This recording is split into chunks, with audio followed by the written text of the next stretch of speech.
গরুর মাংস মাখিয়ে রান্না করব।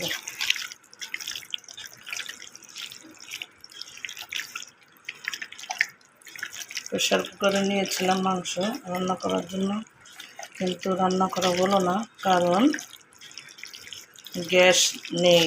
আজকে শুক্রবার, ভাবছিলাম গ্যাস থাকবে রান্না করব, তো হলো না, সবই বৃথা। রাত বাজে 11টা, কী অবস্থা। ঘরের মধ্যে খাওয়ার মানুষ সব বসে রয়েছে খাওয়ার জন্য, রান্না করবো তারপরে খাবে, বসে রয়েছে।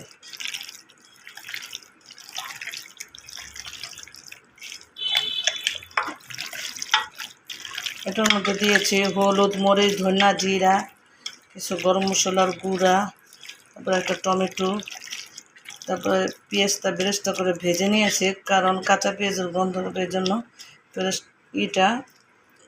পেঁয়াজটা সুন্দর করে করে ভাজলাম, ভাজা করে সুন্দর করে মুড়মুড়ো করে ভাজে, তারপরে মাংসের সাথে মিশিয়ে সুন্দর করে মেখে নিলাম। এবার চুলায় বসিয়ে দেব। ওকে, থ্যাংক ইউ।